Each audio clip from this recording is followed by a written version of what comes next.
الحمد لله رب العالمين والصلاة والسلام على سيد المرسلين وعلى آله وصحبه أجمعين، أما بعد، فأعوذ بالله من الشيطان الرجيم.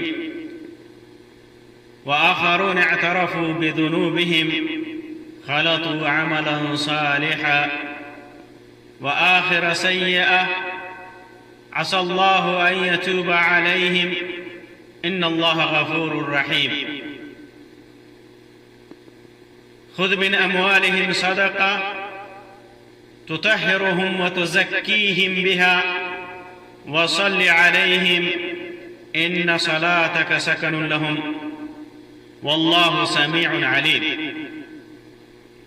محترم سامعین و ناظرین، عمل کے حساب سے انسان تین طرح کا ہوتا ہے. انسان تین طرح کا عمل کرتا ہے. بعض انسان ایسا ہوتا ہے جو صرف برا عمل کرتا ہے، برائیوں کا قصد کرتا ہے، برائیوں کا ارادہ کرتا ہے، برائیوں کی طرف جاتا ہے. ایسے انسان کے لیے جزا و سزا متعین ہے اللہ تبارک و تعالیٰ کے ہاں، دنیا میں بھی اور آخرت میں بھی. اور ایک انسان ایسا ہوتا ہے جو صرف نیکیاں کرتا ہے، نیکیوں کا قصد کرتا ہے، نیکیوں کا ارادہ کرتا ہے، نیکیوں کی طرف بھاگتا ہے، اسے نیکیاں کرنے کی توفیق ہوتی ہے، عمل صالح کی توفیق ہوتی ہے. ایسے انسان کا بھی ثواب اللہ تبارک و تعالیٰ کے ہاں بے شمار ہے. یہ اللہ کا نیک بندہ ہوتا ہے، صالح ہوتا ہے، نیک ہوتا ہے. لوگوں کی تیسری قسم وہ ہے جس کے اندر جو لوگ نیک اور بد دونوں اعمال انجام دیتے ہیں، نیکی بھی کرتے ہیں، برائی بھی کرتے ہیں، نیکی بھی کرتے ہیں اور برائی بھی کرتے ہیں. آج کی اس مجلس میں انہی لوگوں کے سلسلے میں چند باتیں رکھوں گا. انہی لوگوں کے سلسلے میں ان کا حکم کیا ہے، ان کے ساتھ اللہ تبارک و تعالیٰ کا معاملہ کیا ہوگا، یہ اللہ تبارک و تعالیٰ ان کے سلسلے میں جو بیان کر رہا ہے وہ آپ کے سامنے رکھوں گا. اللہ تبارک و تعالیٰ فرماتا ہے وَآخَرُونَ اعْتَرَفُوا بِذُنُوبِهِمْ خَلَطُوا عَمَلًا صَالِحًا، کہ کچھ لوگ ایسے ہیں، دوسرے لوگ ایسے ہیں جنہوں نے اپنے گناہوں کا اعتراف کیا، اقرار کیا. خَلَطُوا عَمَلًا صَالِحًا وَآخِرَ سَيِّئًا، ان لوگوں نے اپنے نیک اور بد کاموں کو ملا دیا، بد کاموں کو ملا دیا. عَسَى اللَّهُ أَن يَتُوبَ عَلَيْهِمْ إِنَّ اللَّهَ غَفُورٌ رَحِيمٌ. قریب ہے کہ اللہ تبارک و تعالیٰ انہیں معاف کر دے. اللہ تبارک و تعالیٰ بے شک مہربان ہے، غفور ہے، رحیم ہے، مغفرت کرنے والا ہے. یہ آیت کریمہ اس وقت نازل ہوئی جب اللہ کے رسول صلی اللہ علیہ وسلم نے غزوہ تبوک میں نکلنے کا اعلان کیا، اعلان عام کیا صحابہ کرام کے درمیان کہ تبوک میں جہاد کے لیے نکلنا ہے، تبوک کے لیے. اور یہ اعلان عام تھا، سارے لوگوں کو اس کے اندر شرکت کا حکم دیا گیا تھا. موسم بہت ہی گرم تھا، راستہ تپش والا موسم تھا، گرم ہوائیں چل رہی تھی، صحرا در صحرا جانا تھا. اور یہ ایسا موقع تھا، روایتوں میں آتا ہے کہ مدینے میں کہ جو درخت تھے پھل پھول سے لدے ہوئے تھے، سائے دار درخت تھے، یعنی مدینے کے لیے نہایت ہی سازگار موسم تھا. لیکن سفر کے لیے سخت گرمی میں، جھلس میں، تپش میں جانا یہ بڑا مشکل تھا. تو جو صحیح ایمان والے تھے، حقیقی ایمانوں میں جو مومن تھے، وہ اللہ کے رسول صلی اللہ علیہ وسلم کے ساتھ نکلے.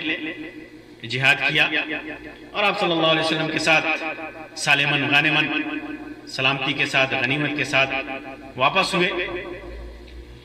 لیکن کچھ لوگ ایسے تھے جنہوں نے معذرت کر دی, عذر پیش کیا, اور عذر پیش کرنے والوں میں دو قسم کے لوگ تھے.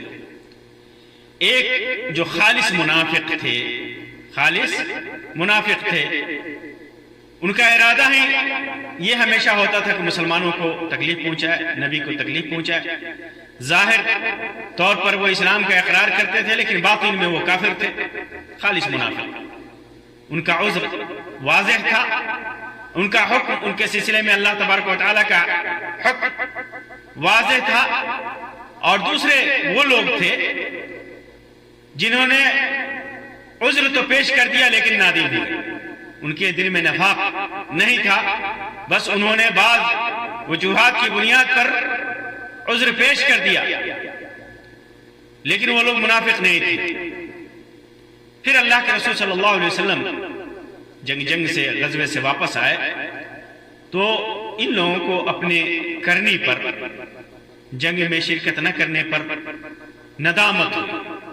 یہ لوگ نادم ہوئے اور اس کا اعتراف کر کے انہوں نے خود کو سزا دی, اور سزا یہ تھی کہ ان لوگوں نے خود کو مسجد نبوی کے ستونوں سے باندھ لیا اور یہ قسم کھائی کہ جب تک اللہ کے رسول صلی اللہ علیہ وسلم اپنے دست مبارک سے انہیں نہیں کھولیں گے وہ خود کو آزاد نہیں کریں گے. پھر جب اللہ تبارک و تعالیٰ نے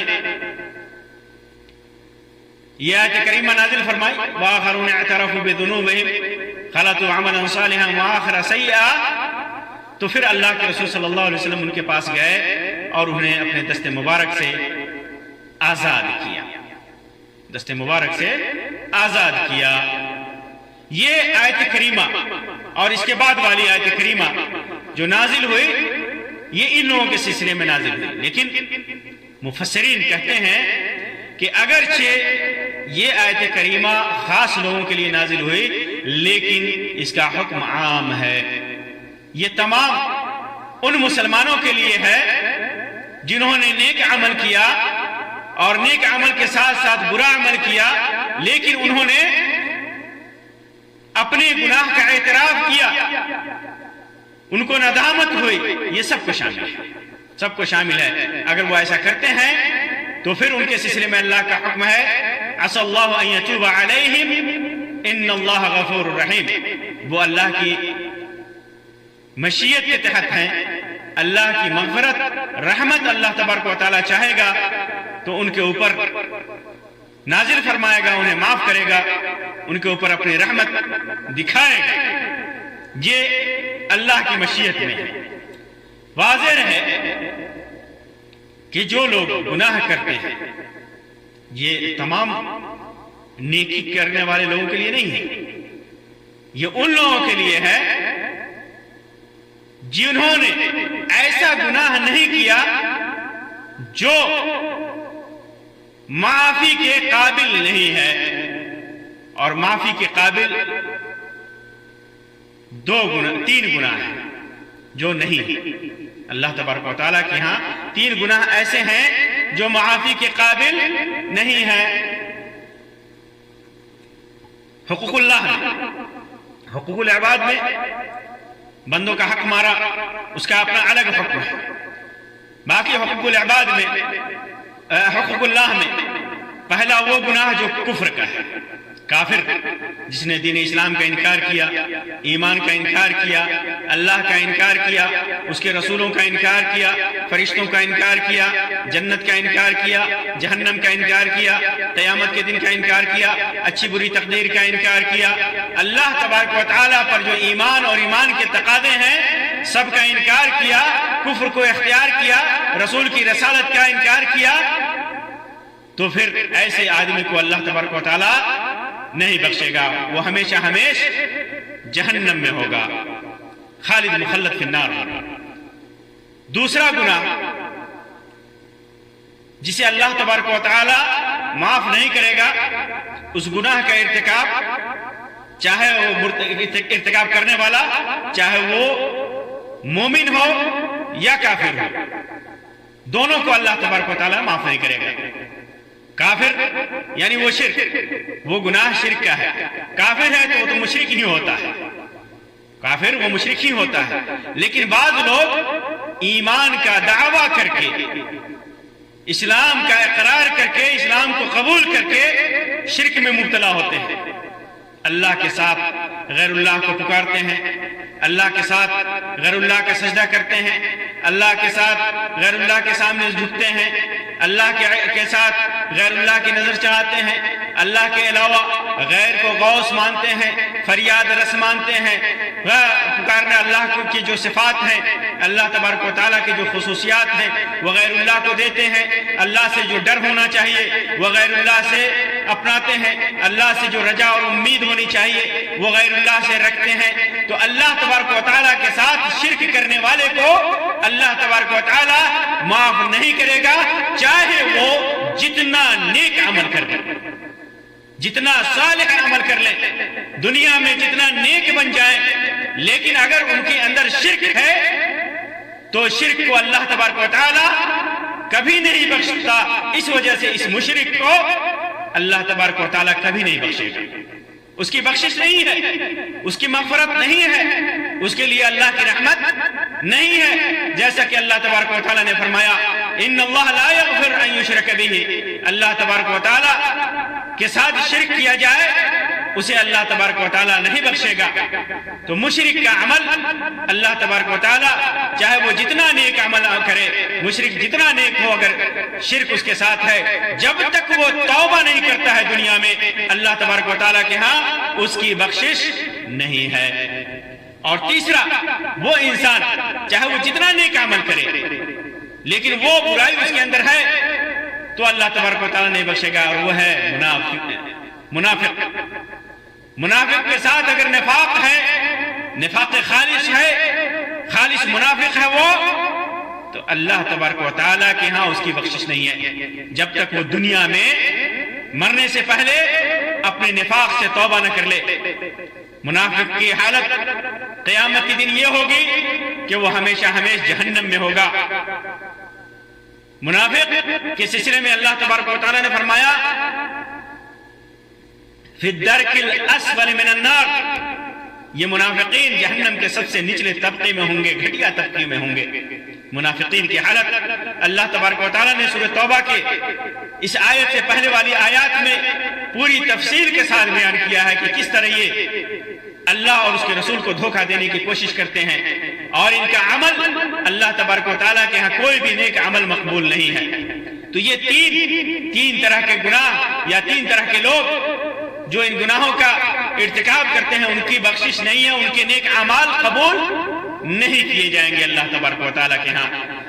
اس میں اس آیت کریمہ کے اندر وہ لوگ مراد ہیں جو نیک ہیں، جو نفاق اور شرک اور کفر سے پاک ہیں، دور ہیں، انہوں نے چاہے جتنا بڑا گناہ کیا ہو، اللہ تبارک و تعالیٰ کے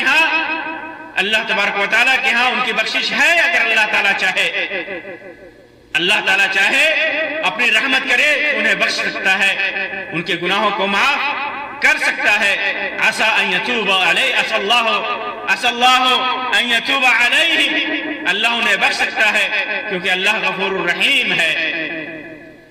اسی وجہ سے حدیث میں آتا ہے کہ جس نے صدق دل سے لا الہ الا اللہ کا اقرار کیا، یعنی شرک سے دور رہا، کفر سے دور رہا، خلوص دل سے اس نے کلمے کا اقرار کیا، اور وہ جو بھی عمل کرتا ہے پھر بھی اللہ تبارک و تعالیٰ اسے جنت میں داخل کرے گا اپنی رحمت کی بنیاد پر، مغفرت کی بنیاد پر، اپنے نبی کی شفاعت کی بنیاد پر۔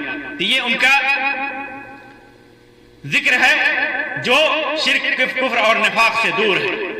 یہ وہ لوگ ہیں جنہوں نے اچھا عمل کیا، جنہوں نے برا عمل بھی کیا ہے لیکن اس پر نادم ہے۔ اس سلسلے میں اس کی تائید ایک روایت سے ہوتی ہے جسے امام بخاری رحمۃ اللہ علیہ نے اس آیت کی تفسیر میں ذکر کیا ہے۔ یہ روایت امام بخاری نے کئی جگہوں پر تفصیل کے ساتھ اور اس آیت کی تفسیر میں اختصار کے ساتھ ذکر کیا ہے۔ تفصیل کے ساتھ اس کے اندر ہے کہ سمرہ ابن جندب رضی اللہ تعالیٰ عنہ کی روایت ہے، فرماتے ہیں کہ اللہ کے رسول صلی اللہ علیہ وسلم صحابہ کرام سے پوچھا کرتے تھے ان کے خوابوں کے سلسلے میں کہ آج رات تو نے کیا خواب دیکھا، تو نے کیا خواب دیکھا۔ صحابہ کرام جو مناسب سمجھتے تھے خوابوں کو بیان کرنا، اللہ کے رسول صلی اللہ علیہ وسلم کے سامنے بیان کرتے تھے۔ ایک روز صبح کے وقت اللہ کے رسول صلی اللہ علیہ وسلم نے صحابہ کرام کے سامنے اپنا خواب ایک بیان کیا، اپنا خواب جو انہوں نے دیکھا تھا۔ کہا کہ ایک رات میں نے ایک خواب دیکھا، اور معلوم ہے کہ نبی کا خواب یہ وحی کے درجے میں ہوتا ہے، نبی کا خواب وحی کے درجے میں ہوتا ہے۔ اللہ تبارک و تعالیٰ ان کو بتاتا ہے، جو کچھ بھی بتاتا ہے نبی کا خواب سچا ہوتا ہے۔ تو اللہ کے رسول صلی اللہ علیہ وسلم نے بیان فرمایا کہ رات میرے پاس دو آنے والے آئے، میرے پاس دو آنے والے لوگوں میں سے آئے۔ بعض روایتوں میں آتا ہے کہ یہ دو فرشتے تھے، یہ دو فرشتے تھے جو آئے تھے۔ بعض روایتوں میں آتا ہے کہ جبریل علیہ السلام اور میکائیل علیہ السلام تھے۔ وہ لوگ آئے اور انہوں نے مجھے اٹھایا اور کہا چلو ہمارے ساتھ چلو۔ اللہ کے رسول صلی اللہ علیہ وسلم فرماتے ہیں کہ میں ان کے ساتھ چل دیا۔ پھر جن روایتوں میں جو روایتیں لمبی ہیں ان میں ذکر ہے کہ مختلف مراحل سے گزر ہوا، کہیں کسی کو عذاب دیا جا رہا ہے، کہیں کچھ ہو رہا ہے، کہیں کچھ ہو رہا ہے، ہر جگہ اجازت لے کر کے جاتے جا رہے ہیں۔ اللہ کے رسول صلی اللہ علیہ وسلم نے سبب بھی پوچھ رہے ہیں، ان لوگوں کے سلسلے میں بھی پوچھ رہے ہیں۔ فرشتے کہتے ہیں کہ آگے چلو، آگے بتائیں گے۔ پھر لاسٹ میں آخر میں اس کو بتاتے ہیں۔ لمبا واقعہ ہے، لمبا قصہ ہے جو کسی اور مجلس میں انشاءاللہ ہم اسے بیان کریں گے۔ سردست جو میں بیان کرنا چاہتا ہوں وہ ان لوگوں کے سلسلے میں جنہوں نے نیک اور برا عمل دونوں کیا ہے، اس سلسلے میں اللہ کے رسول صلی اللہ علیہ وسلم فرماتے ہیں کہ ہم لوگ ایک جگہ پر آئے، ایک عظیم الشان باغ میں، ایک عظیم الشان باغ تک پہنچے، نہایت ہی خوبصورت باغ کے پاس پہنچے۔ ایسا باغ اللہ کے رسول صلی اللہ علیہ وسلم فرماتے ہیں کہ ایسا باغ میں نے کبھی نہیں دیکھا تھا۔ ان دونوں نے کہا کہ اس پر چڑھیے، اس باغ کی دیوار پر چڑھیے۔ ہم اس پر چڑھے تو ایک ایسا شہر دکھایا جو اس طرح بنا تھا کہ اس شہر کی ایک اینٹ سونے کی تھی اور دوسری ایک اینٹ چاندی کی تھی۔ اس شہر کی بناوٹ ایسی تھی کہ ایک اینٹ اس کی سونے کی اور ایک اینٹ چاندی کی تھی۔ کہتے ہیں کہ ہم شہر کے دروازے پر آئے تو ہم نے اسے کھلوایا، وہ ہمارے لیے کھلا گیا۔ ہم اس میں داخل ہوئے، ہم نے پھر وہاں پر جب ہم اس میں داخل ہوئے اس شہر میں، تو وہاں پر ایسے لوگوں سے ملاقات ہوئی، ایسے لوگ ہمارے سامنے تھے جن کا آدھا جسم بہت ہی خوبصورت تھا، نہایت ہی حسین و جمیل تھا۔ بعض روایتوں میں آتا ہے ما انت رائی، یعنی جتنا تم سوچ سکتے ہو اتنا زیادہ خوبصورت تھا، آدھا جسم، پورا جسم نہیں، آدھا جسم جتنا انسان سوچ سکتا ہے، جتنا دیکھ سکتا ہے اتنا خوبصورت تھا، اور ان کا آدھا جسم نہایت ہی بدصورت تھا۔ روایتوں میں آتا ہے ما انت رائی، جتنا تم سمجھ سکتے ہو، دیکھ سکتے ہو اتنا زیادہ بدصورت تھا۔ ان لوگوں کا آدھا جسم خوبصورت تھا، بہت زیادہ خوبصورت تھا، حسین و جمیل تھا، اور آدھا جسم حد درجہ بدصورت تھا، نہایت درجہ بدصورت تھا۔ پھر ان دونوں ساتھیوں نے، دونوں فرشتوں نے ان لوگوں سے کہا کہ جاؤ اس نہر میں کود جاؤ۔ قریب ہی میں ایک سامنے نہر بہ رہی تھی، اس کا پانی نہایت ہی سفید پانی تھا۔ کہا کہ اس نہر میں جا کر تم دونوں کود جاؤ۔ وہ دونوں اس نہر میں، تم لوگ اس میں کود جاؤ۔ وہ لوگ اس میں، ان دونوں کے کہنے پر اس نہر میں کود گئے۔ پھر اس نہر میں ڈبکی لگانے کے بعد واپس آئے تو ان کا عیب جو تھا، جو ان کی بدصورتی تھی، وہ ختم ہو چکا تھا، وہ عیب ختم ہو چکا تھا، اور پورا جسم خوبصورت ہو چکا تھا، نبی اکرم صلی اللہ علیہ وسلم نے فرمایا کہ دونوں فرشتوں نے کہا مجھ سے کہ یہ جنت عدن ہے۔ جنت کا جیسا کہ معلوم ہے، روایتوں میں آتا ہے مختلف جنت کے مراتب ہیں، مختلف جنتیں ہیں، جنت ریان ہے، جنت الفردوس ہے، فردوس اعلیٰ ہے، انہی میں سے ایک جنت عدن ہے۔ کہا کہ یہ جنت عدن ہے جو آپ کی منزل ہے، یہ جنت عدن ہے، آپ کی منزل ہے۔ اور جن لوگوں کو آپ نے ابھی دیکھا ہے، جن لوگوں کو آپ نے ابھی دیکھا ہے کہ وہ خوبصورت تھے، آدھا جسم کیا اور آدھا جسم ان کا بدصورت تھا، اور یہ لوگ پھر اس کے بعد اس نہر میں کود کر کے جو خوبصورت ہو چکے ہیں، یہ لوگ وہ لوگ ہیں جنہوں نے دنیا میں اچھے اور برے کام کیے تھے، اچھے کام بھی کیے تھے اور برے کام بھی کیے تھے، اور اللہ تبارک و تعالی نے انہیں معاف کر دیا تھا۔ یہ وہ اچھے لوگ ہیں۔ تو دنیا میں جو لوگ اچھے اور برے کام کرتے ہیں اور پھر وہ اپنی برائی پر نادم ہوتے ہیں، اس کا اقرار کرتے ہیں، تو اللہ تبارک و تعالیٰ اپنی رحمت سے انہیں بخش دیتا ہے، اپنی مغفرت ان پر فرماتا ہے۔ یہی وجہ ہے کہ ان کے سلسلے میں اللہ کے رسول صلی اللہ علیہ وسلم کو حکم دیا کہ اگر یہ نادم ہوں تو آپ ان کے لیے جب یہ صدقہ زکوٰۃ نکالیں تو ان کی زکوٰۃ کو قبول کیجئے، ان کے لیے دعا کیجئے۔ اللہ تبارک و تعالیٰ اپنے نبی کو حکم دیتے ہوئے فرماتا ہے کیا؟ فرماتا ہے کہ اگر یہ خود من اموالہم صدقہ تطہرہم وتزکیہم بہا، ان کے مال میں سے صدقہ لیجئے، ان کے مال میں سے زکوٰۃ لے کر کے ان کو ظاہر کو اور ان کے باطن کو اس صدقات کے ذریعے، اس زکوٰۃ کے ذریعے پاک کیجئے۔ وہ صدقہ نکالیں گے، زکوٰۃ نکالیں گے اپنے مالوں میں تو اس سے ان کو پاکی حاصل ہوگی، ظاہر میں بھی اور باطن میں بھی۔ اور فرمایا وَصَلِّ عَلَيْهِمْ إِنَّ صَلَاتَكَ سَكَنٌ لَهُمْ، ان کے اوپر ان کے لیے دعا کیجئے۔ ان کی آپ کی دعا کرنا، آپ جب ان کے لیے دعا کریں گے تو ان کے لیے دعا کرنا سکونت کا سبب ہے، سکونت کا سبب ہے۔ آپ کی دعا ان کے لیے تسکین ہے، ان کے لیے تسکین ہے۔ واللہ سمیع علیم، اللہ سننے والا ہے، جاننے والا ہے۔